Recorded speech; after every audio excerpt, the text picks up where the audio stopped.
नमस्कार दोस्तों, क्या आप जानते हैं कि माता सीता ने भारत में किस जगह भू समाधि ली थी? रामायण तो आप लोगों ने कई बार देखी होगी, लेकिन क्या आप जानते हैं कि आखिर माता सीता ने भू समाधि कहाँ ली थी? माता सीता की भू समाधि को लेकर कई लोगों के मन में अलग अलग सवाल उठते हैं।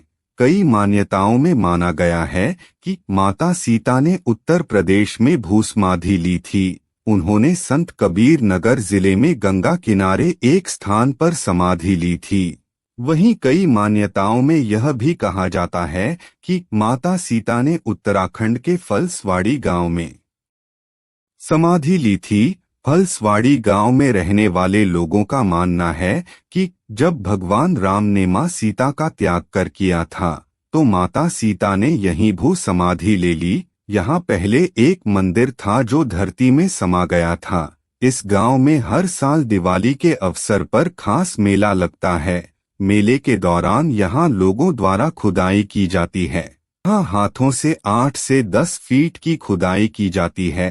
यहाँ लोगों को मिट्टी में कुछ रेशे जैसी चीज मिलती है। कहा जाता है कि यह माता सीता के केश हैं, क्योंकि जब माता सीता भू समाधि ले रही थी तो भगवान राम उन्हें पकड़ने के लिए भागे, लेकिन केवल उनके बाल ही भगवान राम के हाथों में आ पाए। यहाँ लोगों के द्वारा सीता माता का मंदिर बनाने का निर्णय लिया गया है। वाल्मीकि जी द्वारा लिखी गई रामायण के अनुसार प्रभु राम अपने पिता के वचनों का पालन करने के लिए 14 वर्ष का वनवास करने गए थे।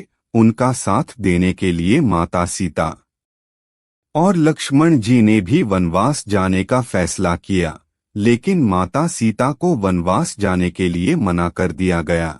लेकिन माता सीता नहीं मानी और वनवास जाने के लिए तैयार हो गई।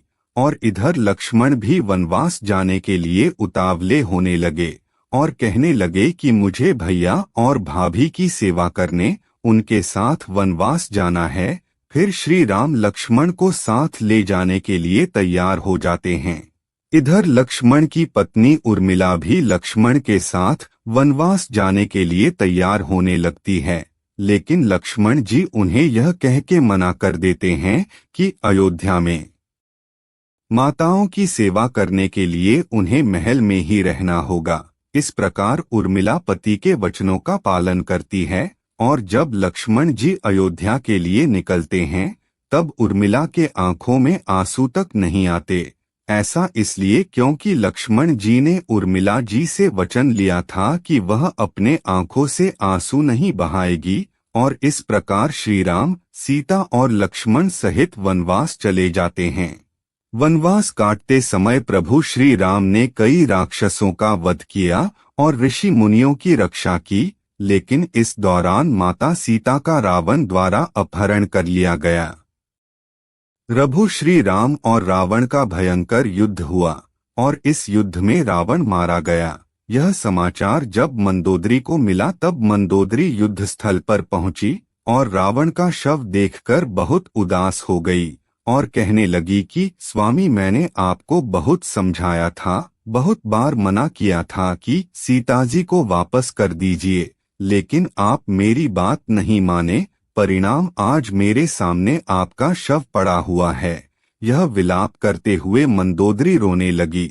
मंदोदरी को रोता देख प्रभु श्री राम ने उन्हें बहुत प्रकार से समझाया और कहा, आज भी आप लंका की महारानी है। इस प्रकार श्री राम ने मंदोदरी को समझने के बाद अपनी पत्नी सीता, लक्ष्मण और हनुमान सहित अयोध्या लौट आए। दोस्तों, आपको यह कहानी कैसी लगी? अगर अच्छी लगी होगी तो प्लीज चैनल को लाइक और सब्सक्राइब नहीं किए होंगे तो प्लीज कर दीजिएगा। हम आपके लिए इसी प्रकार के नए नए वीडियो लाते रहेंगे। तो दोस्तों, मिलते हैं अगले नए वीडियो में। तब तक के लिए जय हिंद, वंदे मातरम।